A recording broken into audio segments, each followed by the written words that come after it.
उत्तराखंड में रहकर सरकारी नौकरी की तैयारी कर रहे हैं और सफलता पाना चाहते हैं तो अभी डाउनलोड करें Vedashree learning app. Hi guys, welcome back to Guruji Uttarakhandi and Vedashree learning class में आपका स्वागत है। तो गाइस, जैसे कि आपको पता है कि आपके लैब असिस्टेंट के फॉर्म आ चुके हैं, तो उसमें आपका जो मैथ्स का सिलेबस है उसमें से मैं एक टॉपिक यहाँ पे उठा रहा हूँ जिसका नाम है मैट्रिक्स। हिंदी में इस मैट्रिक्स को आव्यूह बोला जाता है। और बाकी आपको अगर पूरा सिलेबस देखना है तो आप वेदाश्री लर्निंग ऐप को डाउनलोड कर सकते हैं। मैं आप ऐप का नाम यहाँ पे लिख दे रहा हूँ, VEDASHREELERNING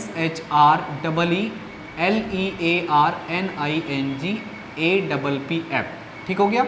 ये आपका वेदाश्री लर्निंग ऐप है, इसको आप प्ले स्टोर से डाउनलोड कर लीजिए। वहाँ पे आपको लैब असिस्टेंट मैथ्स का सिलेबस देखने को मिल जाएगा और यहाँ पे जितने मैथ्स के टॉपिक्स आपके सिलेबस के अकॉर्डिंग जो आने वाले हैं पेपर में, वो आपको सारे वहाँ पे रिवील कर दिया जाएंगे। ठीक है, तो मैट्रिक्स को बिल्कुल बेसिक से यहाँ पे समझते हैं, क्योंकि यहाँ पे कुछ लोग ऐसे होंगे जिनका मैथ्स से टच छूट गया होगा और बिल्कुल बेसिक से तैयारी यहाँ पे कर रहे होंगे। तो मैं आपको बिल्कुल मैट्रिक्स को बेसिक से बताते हुए चलूँगा। तो अभी थोड़ा बहुत जो आपको पता होगा मैट्रिक्स के बारे में, वो ये पता होगा कि आपने कुछ ऐसे ब्रैकेट देखे हैं और यहाँ पे कुछ नंबर लिखे होते थे, जैसे 1 2 3 4 5 6। तो ये आपको बिल्कुल सही याद है कि मैट्रिक्स में कुछ इस तरह से एलिमेंट को लिखा जाता है, राइट। मैट्रिक्स के अंदर इसी टाइप के अवयव होते हैं और साथ में आपने कुछ और भी देखा होगा, यहाँ पे कुछ नंबर लिखे होते थे। ठीक है, तो यहाँ पे मैं इन्हीं की बात करते चलूँगा। तो सबसे पहले यहाँ पे मैं इसको स्टार्टिंग से समझाऊँ तो आप ये समझो, A = स्क्वायर ब्रैकेट के अंदर लिखा होता है AIJ। सबसे पहली चीज़ आपको ये समझनी है। अब यहाँ पे आप समझेंगे ये AIJ मैंने यहाँ पे लिखा है, इसका मतलब है क्या। देखो, ये जो I है ये डिनोट करता है रो को, यानी कि पंक्ति, कि हम कौन सी पंक्ति की बात कर रहे हैं। और जो दूसरा वाला है इसको बोला जाता है J, और ये दिखाता है आपका कॉलम को, यानी कि स्तंभ। और पूरी मैट्रिक्स आपका रो और कॉलम पे ही बेस्ड होती है और इसी को लेकर के हम सारी बात करते हैं। तो सबसे पहला समझना आपको ये जरूरी है कि पंक्ति क्या होती है, स्तंभ क्या होता है। तो अगर मैं इसी का एग्जांपल लूँ, जो आपको यहाँ पे मैट्रिक्स दिख रही है, इसको मैंने A = ऐसा बना दिया। अच्छा, बात ये करते हैं कि मैंने आपको बताया कि A = AIJ आपको याद रखना है, तो आपकी मैट्रिक्स ऐसे कन्वर्ट कैसे होगी ये भी बताना बहुत ज़रूरी है। तो यहाँ पर ध्यान दीजिएगा, जैसे अगर मैं AIJ को लिख दूँ I + J का होल स्क्वायर अपॉन 2, मैं ये मैट्रिक्स यहाँ पे बना दूँ, ऐसी बना दूँ। तो यहाँ पे मैंने एक रिलेशन दे दिया आपको कि जो AIJ है, मतलब ये एलिमेंट्स निकलेंगे कैसे। और एक चीज़ मैंने आपको और बताई कि यहाँ पे मैंने कुछ लिखा हुआ है, यहाँ पे जो मैंने लिखा हुआ है इसको बोलते हैं कोटि, इसको बोलते हैं कोटि, यानी कि इंग्लिश में इसको बोला जाता है ऑर्डर, कि ये मैट्रिक्स का ऑर्डर कितना है। मैट्रिक्स का ऑर्डर क्या बताता है कि यहाँ पे टोटल कितनी रोज हैं और टोटल कितने कॉलम हैं। तो आप ये 2 × 3 यहाँ पे देख रहे हैं, इसका मतलब क्या है, ये आपकी है रो, 1 रो 2 रो। तो यहाँ पे ये जो नंबर पहला वाला दिखा रहा है ये दिखाता है रो को।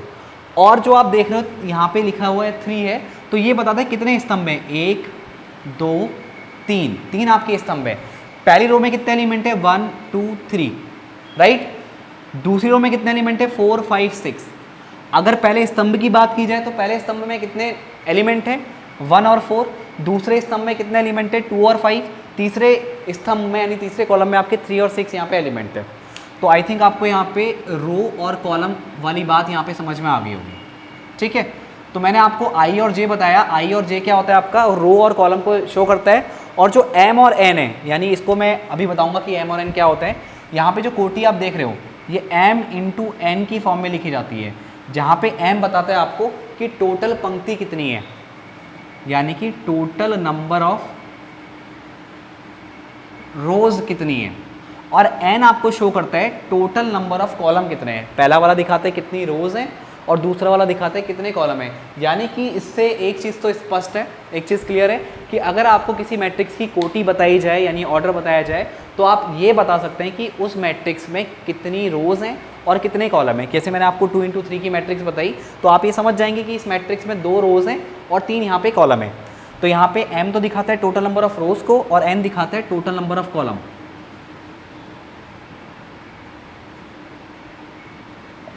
ठीक हो गया, तो इतनी चीज़ हमको क्लियर है। अब थोड़ा मैट्रिक्स को ढंग से रिप्रेजेंट कैसे करते हैं इसके बारे में बात कर लेते हैं। तो थोड़ा सा मैं यहाँ पे इसको इरेज करना चाहूँगा, ठीक है। ये मैट्रिक्स हम ड्रॉ कर सकते हैं, अभी को बता हल्का सा, चलो इसके बारे में ही जान लेते हैं ताकि जब ये चीज़ शुरू की है तो इसको ढंग से ख़त्म कर लें। अब मैं कह रहा हूँ कि ये आपकी 2x2 की मैट्रिक्स है। आपको बोला गया है कि आपको एक मैट्रिक्स ड्रॉ करनी है, सॉरी मैट्रिक्स बनानी है, और आपको बोला गया है कि ये 2x2 की मैट्रिक्स है और Aij is equals to i plus j का होल स्क्वायर अपॉन 2। तो आप क्या करेंगे, ये 2x2 की मैट्रिक्स है तो एक चीज़ ध्यान दीजिएगा, 2x2 की मैट्रिक्स का मतलब क्या है कि इसमें 2 रोज होंगी और 2 ही इसमें क्या होंगे, कॉलम होंगे, यानी 2 पंक्तियाँ होंगी और 2 ही स्तंभ होंगे। तो पहला वाला एलिमेंट क्या होगा, A11। अब इस A11 का मतलब क्या है, देखो यहाँ पे अगर मैं पहला एलिमेंट निकालूंगा A11 तो मैंने I की जगह भी 1 रख दिया और J की जगह भी 1 रख दिया। इसका मतलब ये है कि मैं फर्स्ट रो और फर्स्ट कॉलम वाले एलिमेंट की बात कर रहा हूँ, यानी पहली पंक्ति और पहले स्तंभ में जो नंबर आएगा हम उसकी यहाँ पे बात कर रहे हैं। तो यहाँ पे आप क्या कर दीजिए, I की वैल्यू 1 रख दीजिए, J की वैल्यू 1 रख दीजिए और उसका कर दीजिए स्क्वायर और अपॉन में 2। अब इसको सॉल्व करेंगे आप तो 1 + 1 2 हो गया, 2 का स्क्वायर 4 अपॉन 2। तो सॉल्व करके कितना आ गया गाइस, 2 आ गया। तो यानी कि अब मैं अगर यहाँ पे मैट्रिक्स बनाऊँ तो ये मैट्रिक्स क्या बनेगी, उसमें A11 कितना आ जाएगा, 2। ये ब्रैकेट का ध्यान दीजिएगा, ब्रैकेट का भी अपना अलग मीनिंग होता है। अगर ब्रैकेट सीधे हो जाएंगे तो हम वहाँ पे मैट्रिक्स की बात नहीं कर रहे हैं, हम बात कर रहे हैं वहाँ पे सारणिक की यानी कि डिटरमिनेंट की। तो ये हम बाद में डिस्कस करेंगे। तो फिलहाल ध्यान ये रखिएगा कि जो मैट्रिक्स होती है, मैट्रिक्स में स्क्वायर ब्रैकेट होते हैं, इस चीज़ का आप ध्यान रखेंगे। तो मैंने A11 की बात की तो A11 कितना निकल के आ गया, 2 निकल के आ गया। अब मैं यहाँ पे बात करूँ A12 की, यानी यहाँ पे मैं बात कर रहा हूँ कि मैंने I की वैल्यू 1 रखी है और J की वैल्यू कितनी रखी है, 2 रखी है, यानी मैं पहले ही रो की बात कर रहा हूँ। A1 है, पहला वाला रो को शो करता है, I है, तो ये पहली रो की यहाँ पे बात की जा रही है। बट स्तंभ कौन सा है, दूसरा वाला स्तंभ है, यानी ये कहाँ पे आएगा, पहली रो में आएगा। ये पहली मतलब A1 है आगे, तो ये पहली रो की ही बात चल रही है और 2 है तो मतलब ये दूसरा वाला स्तंभ है। ये पहला स्तंभ था, ये दूसरा स्तंभ है, रो एक ही है, ठीक है। तो A12 निकलेगा कैसे, यहाँ पे आप वैल्यू पुट कर दीजिए। तो यहाँ पे A12 कितना हो जाएगा, I की जगह 1 पुट कर दीजिए और J की जगह 2 पुट कर दीजिए, फिर इसका स्क्वायर अपॉन 2। तो 1 + 2 कितना हो जाएगा गाइस, ये हो जाएगा 3। तो 3 का स्क्वायर अपॉन 2 यानी कि ये हो जाएगा 9/2। और आप इसको 4.5 भी लिख सकते हैं, बट कोई बात नहीं, आप 9/2 में रहने दीजिए, फ्रैक्शन में रहने दीजिए, कोई फ़र्क नहीं पड़ता है। तो ये A12 आपका कितना आ गया, 9/2। अब A13 की बात कर लेते हैं। अब आप समझ गए होंगे कि हम 13 यहाँ पे नहीं है, क्योंकि अब यहाँ पे आपको बोला गया है 2 रो हैं और 2 कॉलम है, ठीक है। तो अगर मैं 13 लिखता हूँ तो इसका मतलब ये हो जाएगा कि पहली रो में तीसरा वाला स्तंभ, बड़े स्तंभ तो यहाँ पे 2 ही हैं। तो हम बात करेंगे A21 की। अब A21 का मतलब क्या है कि आपका सेकंड वाली रो की, यहाँ पे सेकंड वाली रो आ चुकी है। अब यहाँ पे सेकंड वाली रो आ चुकी है तो उसमें हम बात किसकी कर रहे हैं, फर्स्ट वाले कॉलम की बात कर रहे हैं। A21 का मतलब ये है कि आप सेकंड रो में आ चुके हो और जो 2 के बाद 1 लिखा है यानी आप फर्स्ट वाले कॉलम की बात कर रहे हो। तो ये यहाँ पे इसकी पोजीशन कुछ इस तरीके से होगी, A21। तो A21 निकलेगा कैसे, ध्यान दीजिए, आपको I की जगह 2 रखना है, J की जगह 1 रखना है, फिर इसका स्क्वायर अपॉन में कर देंगे आप 2। ये फॉर्मूला है आपका।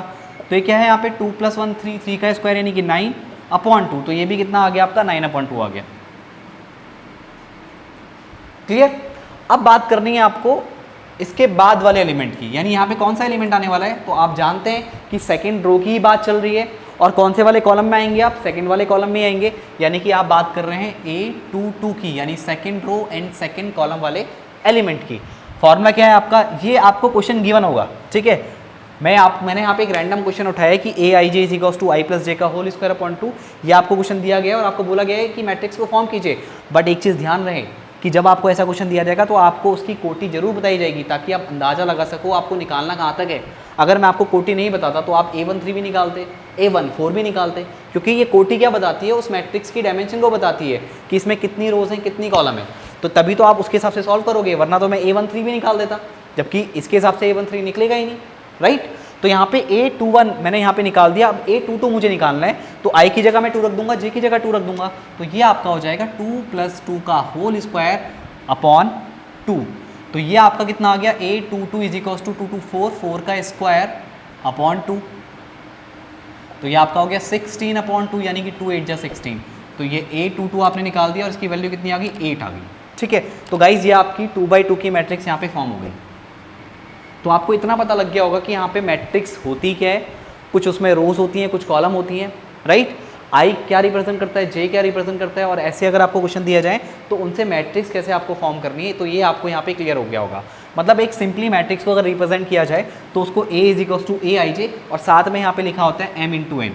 और m इंटू एन क्या डिफाइन करता है आपका, कि उसमें टोटल नंबर ऑफ रोज कितनी है और टोटल नंबर ऑफ कॉलम कितने हैं। तो जो पहला वाला m है ये बताता है कि टोटल नंबर ऑफ रोज कितनी है किसी भी मैट्रिक्स के अंदर, और n बताता है टोटल नंबर ऑफ कॉलम कितने हैं। आई होप आपको मैट्रिक्स का बेसिक पार्ट यहाँ पे जरूर समझ में आया होगा। तो एक मैट्रिक्स का एक हल्का सा मैं आपको एक मैट्रिक्स बना के दिखाता हूँ कि जनरली उसमें अगर m रोज हो n कॉलम हो तो उसको रिप्रेजेंट कैसे किया जाता है। ठीक है, चलिए समझते हैं मैट्रिक्स को रिप्रेजेंट कैसे किया जाता है। ठीक है, हालांकि हम सब सारी चीज़ें कर चुके हैं। अब मान लो आपको m इंटू एन ऑर्डर की मैट्रिक्स यहाँ पे बनानी हो और आपको एलिमेंट्स पता नहीं है, तो उसको रिप्रेजेंट कैसे किया जाएगा। इसको देखिए, ये आपकी A वाली मैट्रिक्स है। जैसा सिंपली मैंने आपको बताया आपका यहाँ पे कि मैट्रिक्स को ए आई जे, और यहाँ पे स्क्वायर ब्रैकेट आप देख रहे हैं, और यहाँ पे m इंटू एन इसका क्या होता है, ऑर्डर होता है, यानी कि हिंदी में इसको हम कोटि बोलते हैं। तो अब मुझे यहाँ पे मैट्रिक्स बनानी हो तो ध्यान देना थोड़ा सा, A is equals to A11, A12, A13, A14, और ये कहाँ तक जाएगा। तो आप लोग नोटिस कीजिए, आप पहली वाली रो में ही जा रहे हैं, तो यानी स्टार्टिंग का नंबर तो सेम रहेगा, स्टार्टिंग का नंबर सेम रहेगा। और आप पहली रो में जाते जाते कौन से वाले कॉलम में पहुंच चुके हैं, यहाँ पे आप पहले वाले कॉलम में, यहाँ दूसरा, तीसरा, चौथा, पांचवा, छठा, सातवां, आठवां कॉलम है कितने टोटल, n आपके कॉलम है। तो यहाँ पे लास्ट में क्या आएगा, A1n। ठीक है, इसी तरह अगर मैं यहाँ पे A सेकेंड वाली रो से स्टार्ट करूँ तो A21 आएगा, A22, A23, A24, और ये कहाँ तक जाएगा, A2n तक। आप सेकंड वाले रो में भी गए हो और उसमें लास्ट वाले कॉलम जो है, लास्ट वाले कॉलम में जब आप जाओगे तो कॉलम कितने हैं इसमें, टोटल n है, तो आप nth वाले कॉलम में होगे, तो वहाँ पे आपका A2n आ गया। सिमिलरली अगर मैं आगे बढ़ूँ तो बहुत ऐसे ही हम आगे बढ़ते रहेंगे। तो ऐसे ही मैं अगर रो वाइज आगे जाऊँगा, अगर रो वाइज मैं आगे बढ़ूँ तो कहीं लास्ट में जाके आपकी रो खत्म होंगी, तो रो टोटल है कितनी, टोटल आपकी m रोज हैं। तो जब ये रो खत्म हो रही होंगी तो आप mth वाली रो में होगे, यहाँ पे आ जाएगा आपका AM1, आप mth वाली रो में हो और पहले वाले कॉलम में हो, तो ये आपका हो जाएगा ऐसे ही आगे बढ़ के AM2, ये आपका ऐसे ही हो जाएगा AM3, और फिर आप सीधे जब आगे बढ़ते जाओगे तो जब आप लास्ट वाले एलिमेंट में पहुंचोगे तो आप mth वाली रो में होगे और nth वाले कॉलम में होगे, तो यह आपका आ जाएगा यहाँ पे AMN, राइट। तो ये AMN आपका यहाँ पे आ गया, और ये मैट्रिक्स को आप यहाँ पे क्लोज कर दीजिए, ये ऐसे आ जाएगी। यहाँ पे और भी जितने भी एलिमेंट हैं आप उनको भी यहाँ पे रिप्रेजेंट कर सकते हैं। तो आई होप गाइज आपको यहाँ पे समझ में आया होगा कि मैट्रिक्स को रिप्रेजेंट कैसे किया जाता है। तो m इंटू एन इसका क्या हो गया, ऑर्डर हो गया। ठीक है, अब थोड़ा सा और यहाँ पे बेसिक इसके क्वेश्चंस की बात कर लेते हैं, या बेसिक जो भी इसमें मैट्रिक्स में होता है थोड़ा सा और आगे बढ़ लेते हैं। तो आई थिंक आप इसको समझ गए होंगे, तो इसको नोट कर लीजिए। तो आप कोई सी मैट्रिक्स यहाँ पे ड्रॉ कर सकते हैं, यानी आपको ए आई जे इज इक्वल्स टू आई और जे में कोई भी रिलेशन दिया जाए तो आप यहाँ पे इतने कैपेबल हो गए हैं कि आप मैट्रिक्स को यहाँ पे बना सकते हैं, फॉर्म कर सकते हैं। अब ध्यान दीजिएगा, थोड़ा सा एक इंपॉर्टेंट चीज़ आपको बताता हूँ। यहाँ पे देखिए, अगर आप सीरियसली तैयारी कर रहे हैं तो यहाँ पे आपको सारा वो कंटेंट दिया जाएगा जितने कंटेंट की आपको ज़रूरत है। तो बस ध्यान रखिए कि आप चीज़ें सीरियसली पढ़ें, और आपके जो फ्रेंड्स हैं उनको ये लेक्चर शेयर करें, ताकि जो लोग सीरियसली यहाँ पे मैथ्स की तैयारी कर रहे हैं, जो कि आपका लैब असिस्टेंट से रिलेटेड है, तो उनको यहाँ पे सारे टॉपिक दिए जाएंगे, किस हिसाब से पढ़ना है वो भी आपको बताया जाएगा। तो बिल्कुल मैं बेसिक से यहाँ पे उठा रहा हूँ ताकि आपकी कोई भी चीज़ मिस ना हो जाए, क्योंकि जब भी आप कोई एग्ज़ाम देते हो तो उसमें बेसिक से बेसिक चीज़ भी पूछी जाती है, तो आपको एक ओवरऑल आइडिया होना चाहिए उस टॉपिक से रिलेटेड। तो अब जैसे मैंने आपको एक मैट्रिक्स यहाँ पे बना के दी है 1, देखो यहाँ पे मैंने आपकी मैट्रिक्स लिखी है और यहाँ पे मैंने लिख दिया 2 इंटू 3। ठीक है, तो इतना आप कह सकते हो कि इसमें 2 रो और 3 कॉलम है। ये पुरानी बात हो गई क्योंकि हम इसको सीख चुके हैं। अब ये है कोटि, ध्यान रखना ये क्या है, कोटि है, और इसको ऑर्डर भी बोला जाता है। तो आप ये बता सकते हो कि इस मैट्रिक्स के अंदर टोटल एलिमेंट कितने आएंगे। ठीक है, ये कैसे पता लगेगा, जब आप इसकी कोटि को आपस में मल्टीप्लाई कर दोगे, 2 3 6 यानी 2 3 6 हो गया, तो 6 इसमें आ जाएंगे एलिमेंट, यानी अवयव। तो मैंने सिंपल सी क्या कैलकुलेशन की कि अगर मैं इसकी कोटि को मल्टीप्लाई कर दूं तो मुझे पता लग जाता है कि इस मैट्रिक्स के अंदर यानी इस अवयव के अंदर कितने अवयव होंगे, यानी मैट्रिक्स के अंदर कितने एलिमेंट्स होंगे। तो आप चेक कर लो, A11 आएगा, A12 आएगा, A13 आएगा। अब यहाँ पे 13 आएगा, क्यों आएगा? क्योंकि इसमें कॉलम कितने 3, तो आप तीसरे कॉलम तक जाओगे ना, पहली रो में तीसरे कॉलम तक जाओगे। इसी तरह आपका A21, A22, A23, फिर आपका A31, A32 और A33। चलो बहुत ही कॉम्पैक्ट हो गया, थोड़ा सा इसको एक्सपेंड कर लेते हैं ताकि समझ में सही से आए। A13, A23, A33, ठीक है। तो आपका कितना है 2 × 3 है।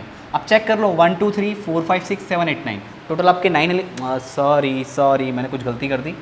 तीसरी वाली लाइन तो आएगी नहीं क्योंकि 2 रो है ना, वही मैं कहूँ गलती कहाँ होगी। तो यहाँ पे कितना हो गया 1 2 3 4 5 6, तो 6 ही एलिमेंट है ना आपके। आपने यहाँ पे कोटि को मल्टीप्लाई किया तब भी 6 आया। तो ये बेसिक चीज़ें हैं, ये आपको पता होना बहुत ज़रूरी है, ठीक है। अब थोड़ा सा और आगे बढ़ते हैं और यहाँ पे बात करते हैं मैट्रिक्स के प्रकार की।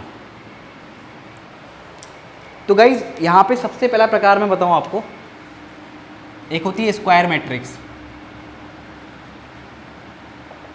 और एक होती है रेक्टेंगुलर मैट्रिक्स। अब स्क्वायर मैट्रिक्स यानी स्क्वायर मैट्रिक्स को बोला जाता है वर्ग आव्यूह, और रेक्टेंगुलर मैट्रिक्स को बोला जाता है आपका आयताकार आव्यूह या आयत आव्यूह। मुझे एग्जैक्टली नाम याद नहीं आ रहा तो मैं इसको आयत आव्यूह बोल दे रहा हूँ, ठीक है। फिलहाल कोई बात नहीं, आप इसको रेक्टेंगुलर मैट्रिक्स से याद रखिएगा। तो देखो ये जो मैट्रिक्स है A = 2, आप 2/2 यहाँ पे देख रहे हो, ठीक है। A11, A12, A21, A22। अभी आप यहाँ तक सीख चुके हो तो ये फटाफट बनना चाहिए आपसे, ठीक है। और एक मैट्रिक्स मैंने ये लिखी है A11, A12, A13, A21, A22, A23।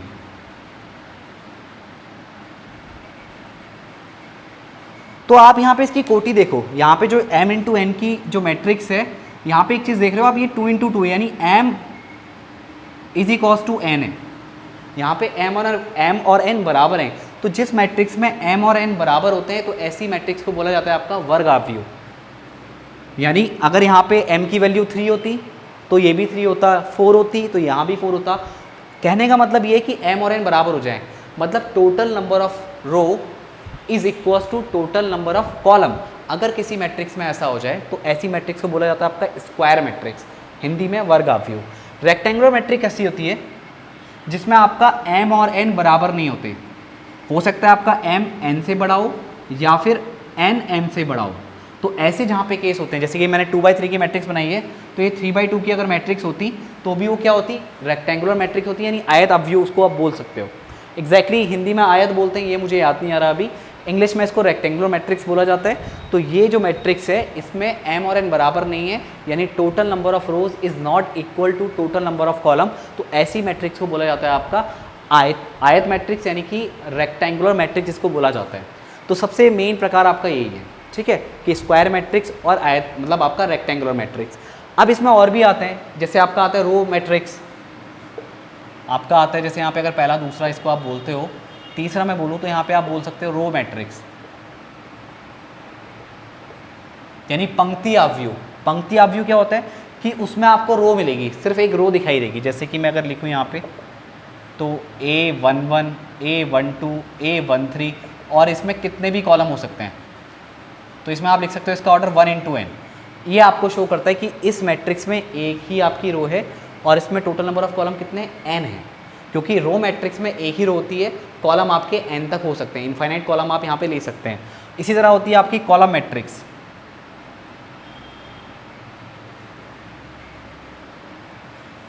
Column matrix क्या होती है, कॉलम मैट्रिक्स आपका सेम जैसे आपका रो मैट्रिक्स है वैसी कॉलम मैट्रिक्स होती है। तो इसमें सिर्फ एक कॉलम होता है, बाकी नंबर ऑफ रोज आप कितनी भी ले सकते हो।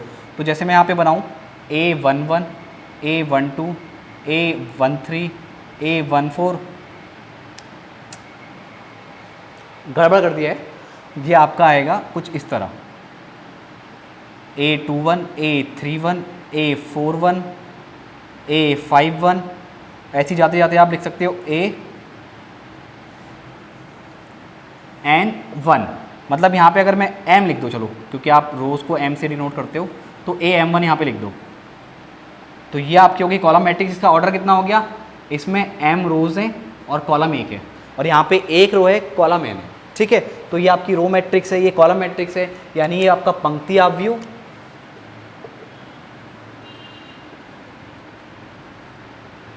और ये आपका है स्तंभ आव्यूह।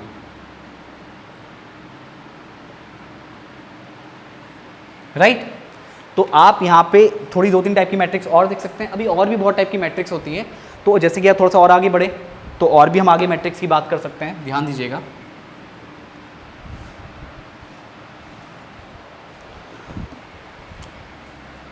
जैसे यहाँ पे लिखते हैं यूनिट मैट्रिक्स, इसको एलिमेंट्री मैट्रिक्स भी बोला जाता है। बताते हैं, पहले बता देता हूँ यूनिट मैट्रिक्स होती क्या है। देखो, यूनिट मैट्रिक्स एक स्क्वायर मैट्रिक्स होती है। स्क्वायर मैट्रिक्स यानी 2x2, 3x3, 4x4, 1x1। तो यहाँ पे आप देखो, अगर मैं 2x2 की यूनिट मैट्रिक्स बनाऊँ तो वो कुछ इस तरह की दिखाई देगी, 1 0 0 1। तो इसको यूनिट मैट्रिक्स क्यों बोला जाता है, क्योंकि यहाँ पे जो आपका डायगनल है, अच्छा डायगनल ए बी है और एक डायगनल ए बी है, तो अगर मैं ऐसे डायगनल की बात करूँ, जैसे आप देख रहे हो ये ऐसा डायगनल है, इसको बोलते हैं प्रिंसिपल डायगनल। प्रिंसिपल डायगनल को क्यों बोला जाता है, क्योंकि यहाँ पे जो A1 जहाँ पे आ रहा है वो A11 है, और जहाँ पे दूसरा बना रहे हैं वो A22 है, जहाँ पे I और J दोनों सेम होते हैं। जैसे मैंने बोला ना आपको, AIJ होता है, पहला वाला I को दिखाता है, दूसरा वाला J को दिखाता है, तो I और J सेम है। तो I और J जहाँ पे सेम हो जाए उस वाले डायगनल को प्रिंसिपल डायगनल बोला जाता है। तो यहाँ पे डायगनल एलिमेंट में 1 1 होते हैं और बाकी जितने भी अदर एलिमेंट्स हैं वो 0 0 होते हैं। जैसे कि अगर मैं 3x3 की मैट्रिक्स लूँ तो ये ऐसी बनेगी 1 1 1 और बाकी अदर एलिमेंट 0, और ये 3x3 की यूनिट मैट्रिक्स है। इसको यूनिट मैट्रिक्स भी बोला जाता है क्योंकि इसका डिटरमिनेंट जब चलो डिटरमिनेंट इसका 1 होता है। चलो डिटरमिनेंट की अभी मैंने बात ही नहीं की है, तो डिटरमिनेंट को और बाद में डिस्कस करेंगे। तो ये आपकी यूनिट मैट्रिक्स, एलिमेंट्री मैट्रिक्स,